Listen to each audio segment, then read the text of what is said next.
Greetings and welcome back to Christian News and Views. This is episode 23, and the question today is wokeism dying? Let's dig into this and find out what is happening. This is an article that appeared in today's issue that I'm reading from, and I just got this part here as a rollback DEA. DEA stands for diversity, equity, and inclusion. And so this is something that we need to understand, and it needs to be addressed, and it is being addressed, by the way. And so I thought it was worthy today of discussing. The article goes like this. Walmart, the world's largest retailer, is rolling back its diversity, equity, and inclusion policies, joining a list of major corporations that have been under pressure by conservative activists. The company confirmed on Monday to the Associated Press that it will better monitor its third-party marketplace items to make sure they don't feature sexual and transgender products aimed at minors. That would include chest binders intended for youth who are going through a gender change, the company said. The Bentonville, Arkansas-based retailer will also be reviewing grants to Pride events to make sure it's not financially supporting sexualized content targeting kids. For example, the company wants to make sure a family pavilion is not next to a drag show at a Pride event, the company said. Walmart will also no longer consider race and gender as a way to increase diversity when it offers supplier contracts. The company said it didn't have quotas and will not do so going forward. It will stop collecting demographic data when determining financial or financing eligibility for those grants. A little bit later it says, Walmart confirmed the changes after conservative political commentator and anti-DEA activist Robbie Starbuck posted on X that he was in touch with the retailer about a story he was doing about wokeness. And he said he ended up having productive conversations with Walmart. This is the biggest win yet for our movement to end wokeness in corporate America, wrote Starbuck, who has gone after companies including Deere and Company, Lowe's, Tractor Supply, and Boeing. And so that's a very interesting thing. By the way, I've never heard of this Starbuck guy. The only Starbuck I've ever heard about was the coffee maker. So I guess I'm kind of out of the loop there. But I know of him now. Now, what I want to do is I want to give you my opinion of this whole thing. And I'm going to do something here for a minute. I just want to make sure that, there we go. So the original meaning of this is not, the liberals did not originate the meaning of woke or wokeness. They stole it, is what they did. They stole it from the African Americans. It was an African American term, meaning being aware and actively attentive to important facts and issues. Among these would have been things like racism. And so there were some important issues that the African American term actually addressed. And those issues are still relevant today. Racism in itself is a two-sided coin, mind you, but often we never heard, and when I was growing up, you never heard of, well, no, I won't say we never heard of the term racism, but it was not something that was actively opposed, actively fought against, and recognized. And then as I grew older, you saw different things being taken place in America to fight it. And it's much less apparent now than it was then. Like I said, it's a two-sided coin. I've seen it. I've seen white people with practicing racism against blacks, and I've seen black people practicing racism against whites. So it's a two-sided coin. Racism is a subject I might address someday. It just has not always been around. When you go back to Adam and Eve, there was no racism. When you go back to the days of Jesus, there was no racism. Slavery, in fact, back in those days, was based on who won the war. If you lost the war, you became a slave. It wasn't until sometime in the Middle Ages in which racism raised its ugly head. And so that is an entirely different issue than what modern day wokeism is about. So what's happened is, as I said, the left or liberal component of our society took that idea, stole it. It's a concept, and transformed it into a weapon used not against racism, although they talk about it, and it fits into their entire agenda, so they do incorporate it a little bit, but not the way it was. But to foster the liberal agenda, such as gay rights. They went after corporations, albeit not so openly that we, the common people, had any awareness of this movement. You had to really read deep to even see some of this stuff coming out. I saw it, but I didn't know originally about the term woke. It's only been in recent years that I've become familiar with that term. So by the time that most of us became aware of it, it was almost too late. But there were people, such as Robbie Starbuck, who saw it, understood it, and actively opposed it. I have never heard of this man. I mentioned that earlier. But he apparently exists and may be winning this little war. Well, it's not so little. It's a big war, actually. Because for a retail giant like Walmart to change course like this, that's big news. And that's why it's on my podcast today. There must have been quite the protest. A lot of letters, protest, text messages, and things of this nature, phone calls maybe, that Walmart had to feel, because you don't get their attention by one man just saying, you're wrong. You know, a lot of attention's got to come in. They got to get a lot of messages, a lot of texts and so forth, and then they see this volume coming at them, and they say, whoa, what's all this? Because, see, what happens, in my understanding of how woke works, is that they go and they approach these corporations and they say, if you don't do this, this, and this, we're going to do this. And it's a threat. Bribery, if you want to call it that. And so Walmart took actions to appease them. They were not expecting a reaction from the other side. And that reaction has taken place. Thanks to people like Robbie, Starbuck. But the thing is that it has grown. Conservatives all across America have taken up that battle. They've seen it. They've recognized it. And now that they know it's there, they're fighting it. And it looks like they may be winning. Diversity, equity, and inclusion, or DEI, sounds good on the surface. But they actually are anti-Christian, anti-Semitic, and anti-Bible. It comes down to this. What the Bible condemned as evil, woke approved as being moral. The Bible predicted this, by the way, that would happen. That man would say that call that which is moral evil and that which is evil good. And so we've seen that come to happen in our day and age. It's a tragedy. It should never have happened. But I would say, and you might disagree with me, but I think we as Christians dropped the ball.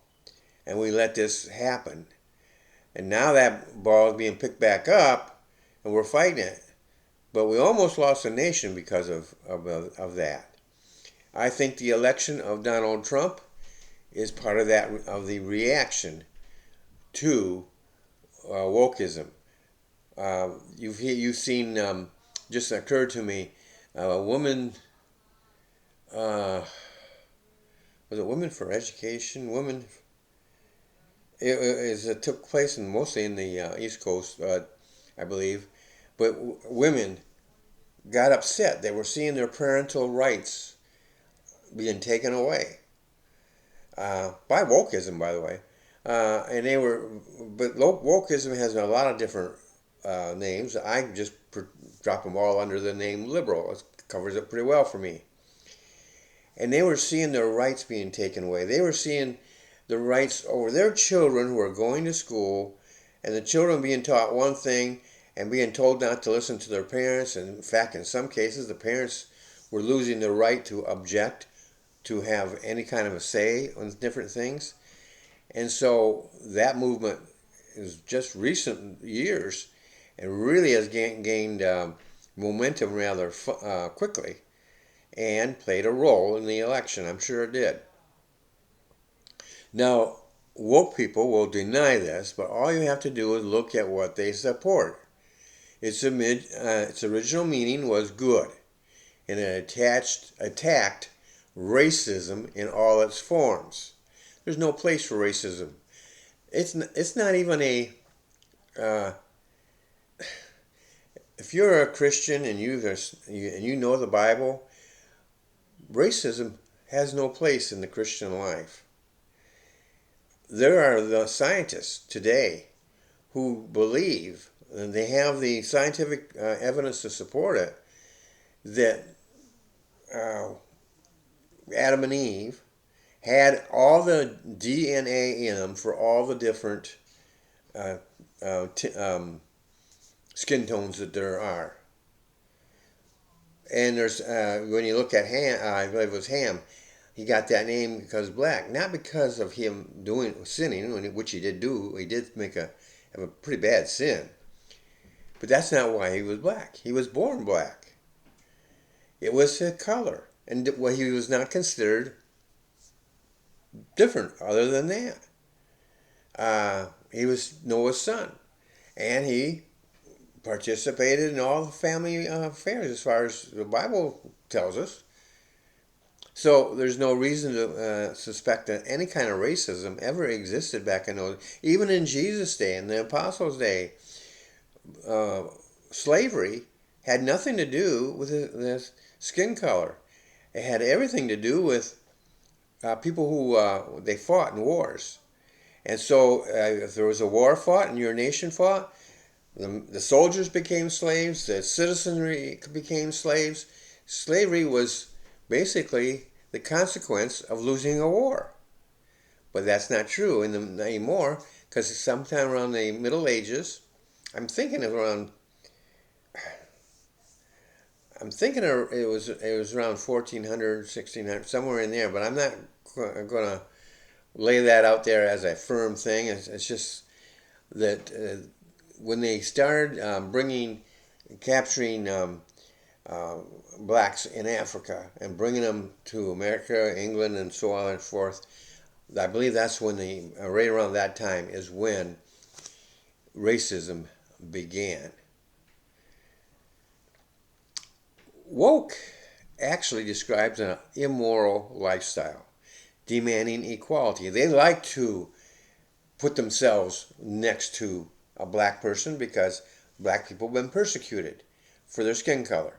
We're the same as them. No, they're not. Black people are born that way. They have a skin color, and that's the only thing. They're still human. They have all the rights of a human being and everything, or should have. They like to put themselves over with the Jewish people sometimes. Actually, in recent years, I think it's become more anti-Semitic, but because of skin color again, and the Jews at times have been persecuted. Or you'd look at other groups who were persecuted for things that they were born into, things in which define them as a people. Gay rights, the LBJ community, or LBG community rather, that is not natural. That is science, and now recognizes that, although you'll never hear them say that.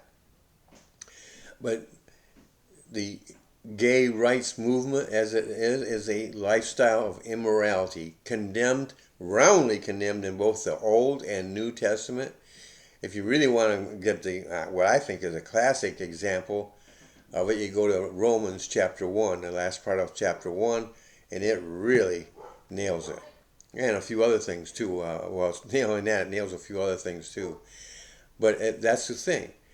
So it does not represent, this movement does not represent America, does not represent black people, does not represent any other people other than the agenda. Rather than a people, it represents an agenda. So, is wokeness dying? Perhaps. But recognizing its true source, I don't think so. What I think is going to happen is that the word wokeness will be dropped, and perhaps the black people, the African American, however you want to address them, that will be returned back to them with its original meaning. And that is not a situation, I can't imagine anybody opposing it. What I think is going to happen is, instead, once they drop that name, they'll switch and find another name, another group that they can identify with, and they will operate undercover, because that's when undercover, in darkness, that's where they operate the best. We're just going to have to be diligent, folks. It's going to come back, just in a different form. Now, I am thankful that men like Robbie Starbuck exist. He's just one person. I'm sure there are a multitude of Robbie Starbucks out there. I'm really grateful that God moved people. I don't know if Robbie Starbuck's a Christian. Like I said, I don't know anything about him. But God has moved people. He'll move Christians. He'll move non-Christians to take actions. And I am so thankful in this time of Thanksgiving that we have a God who observes and sees all this happening, and he has a solution. And apparently his solution was zeroed in on this election.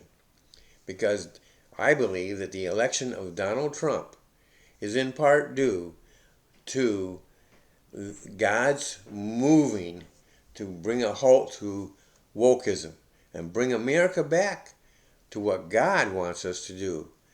I think, and I am praying, that this is a sign of a revival breaking out. Now, I have contended for a number of years, really, that there is a revival going on. It's just not getting its coverage. Why? Well, the news media. This article, by the way, was put out by the, I believe it was Associated Press. Yeah, AP.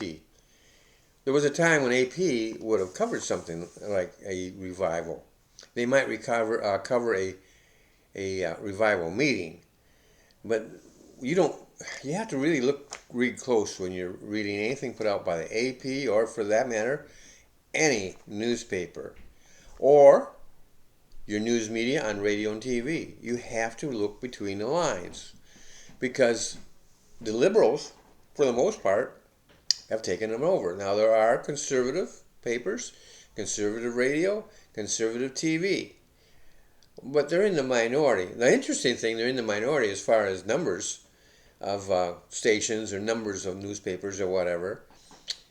But it is interesting to note that individually, those outfits have the numbers of people who are following them. They're winning that battle, and that is a good sign. So I think there is a revival taking place, a Christian revival, a return of people to God. Now, not everybody agrees with me on that, and they probably pat me on my head and say, good boy. But I think there is evidence out there. I've listened to missionaries who have talked about. You go over to Africa, and I've heard missionaries talk about how Christianity is feared by the Muslims, the um, well, by ISIS, by the you call them yeah, Muslims. I think is the correct term there, but the whole Africa is moving more and more towards Christianity. You could say there's a revival going there, or at least if you're going from nothing to that, then it's a transformation taking place in that on that continent.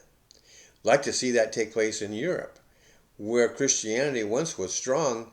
It's not as strong as it once was. I'd like to see that. I'd like to see it in England. We have missionaries in England now. By the way, see people. Some nations are sending missionaries here to America. So we need to get back with God. And I'm hopeful and thankful for any sign I see that suggests that that is happening. So that is today's episode, today's news. I wanted to cover that. I thought that was kind of important. And if you like this channel, if you like listening to my viewpoints and so forth, you just point.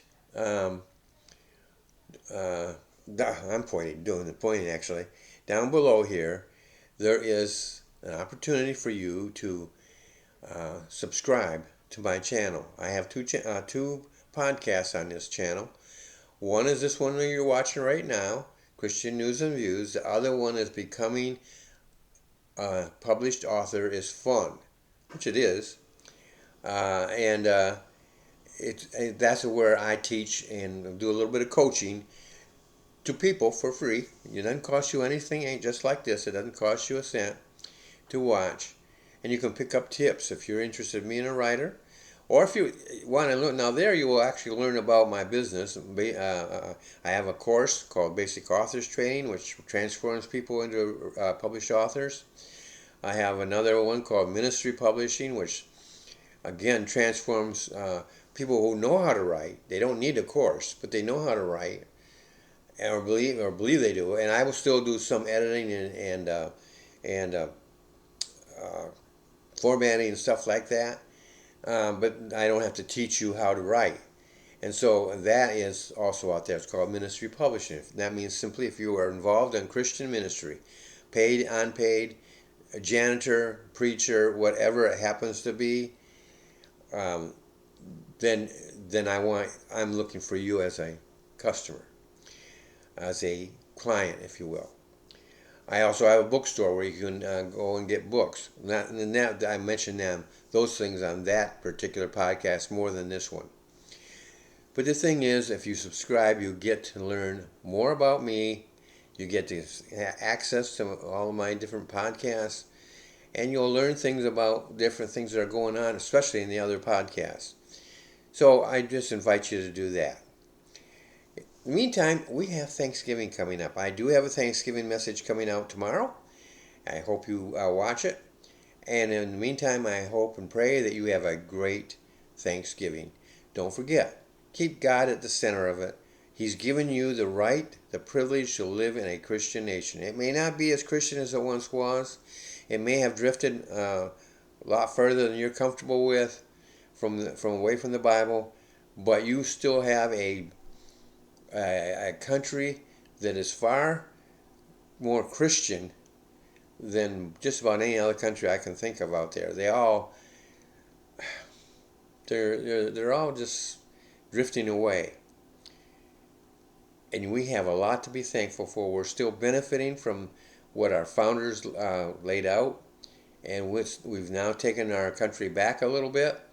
We have a president-elect who, when he takes office, I think he's going to get government out of the way again. And if he does that, I look forward to seeing a revival truly break out. You have a great day, a great and a wonderful Thanksgiving. I'll see you in the message tomorrow, and then which is an episode. I don't think I number it, but then the following episode after that. You have a great day.